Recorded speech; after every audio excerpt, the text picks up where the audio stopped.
میرے حبیب کریم علیہ السلام نے فرمایا عورت بن سور کے جائے خامد راضی ہو وہ جتنے قدم اٹھائے گی اتنے ہی اپنے خامد کے لیے جہنم میں مکان تعمیر کرے گی. فرمایا اس کے خامد کے لیے اتنے مکان دوزخ میں تیار ہو گئے, وہ جلایا جائے گا, وہ تپایا جائے گا, وہ جہنم کی آگ کا ایندھن بنے گا. اور میں نے شاید آپ کو درجنوں بار حدیث سنائی ہو, میرے کریم رسول نے فرمایا بی بی ایک ہوگی پر 4 آدمیوں کو جہنم میں لے کے جائے گی. یا رسول اللہ کس کو؟ فرمایا باپ نے پردے کا نہیں کہا تو باپ بھی دوزخ میں جائے گا, اگر بھائی نے پردے کا نہیں کہا تو وہ بھی دوزخ میں جائے گا, شوہر نے پردہ نہیں کرایا تو وہ بھی جہنم میں جائے گا. وہ بیٹا جو کہتا تھا نا 1.25 لاکھ کا موبائل لینا ہے تو اماں نے گھر کے اندر شور ڈال دیا, مجبور کیا, خامن کو لے کر کے دیا. اس بیٹے سے پوچھا جائے گا تو ساری ضدیں اماں سے منواتا تھا, یہ تو نے کیوں نہیں کہا پردہ کر لے؟ اور اب تو بی بی ذرا 40 سال کی ہوتی ہے تو کہتے ہیں میری خیر ہے, میں بوڑھی ہو گئی ہوں, میری خیر ہے, روٹیاں ساری کھاتی ہوں, باقی سارے کاموں میں جوانوں کی طرح ہوں, پردہ نہیں میں نے کرنا, میری خیر ہے. فلانا تو میرے بیٹے کی طرح. ظلم کی حد ہے, ظلم کی حد. کزن ایک دوسرے سے ہاتھ ملاتے, کزن وہ کس مصیبت کا نام ہے؟ کہتے ہیں یہ بھائی ہے, او بھائی یہ بھائی ہوتا تو اس سے نکاح ناجائز ہوتا. اب چونکہ اللہ نے اس کے ساتھ نکاح کو حرام رکھا ہے تو یہ تمہارا بھائی ہو سکتا؟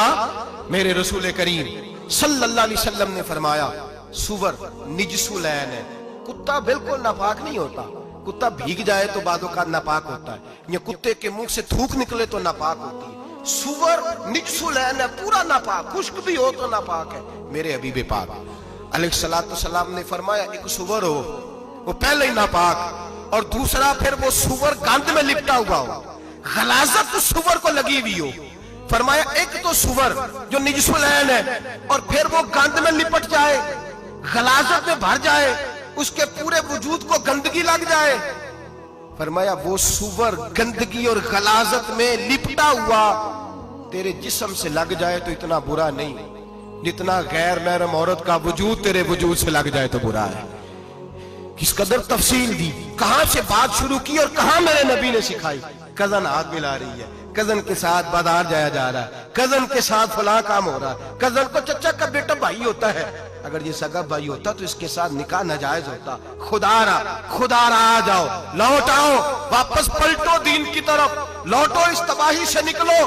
یہ جو آگ ہے, یہ جو بے سکونی ہے, یہ جو تماشا ہے, یہ لاکھوں کمانے کے باوجود جو بے برکتی ہے, یہ بڑی بڑی فوجوں کے باوجود جو روز میتیں اٹھتی ہیں, یہ جو روز جنازے پڑے جاتے ہیں, یہ جو روز بیٹیاں بیوہ ہوتی ہیں, یہ جو روز ماؤں کے سہاگ لٹتے ہیں, یہ ہماری نافرمانیاں ہیں. ہم دین کے معاملے میں ہم لوگوں نے نرمی شروع کر دی ہے, ہم اللہ اور اس کے رسول سے بغاوت کرنے لگے ہیں. میرے حبیب کریم سید عالم نور مجسم شفیع معظم صلی اللہ علیہ وسلم نے فرمایا زنا صرف شرمگاہ کا نہیں ہوتا. حضور نے فرمایا آنکھیں بھی زانی ہوتی ہیں, کان بھی زانی ہوتے ہیں, زبان بھی زانی ہوتی ہے. بخاری مسلم دونوں میں موجود ہے. صحابہ نے عرض کی حضور زبان کیسے زانی ہوتی ہے؟ فرمایا جو نماز کے باوجود گند بولتا ہے, غلیظ گفتگو کرتا ہے, وہ زبان کا زانی ہے.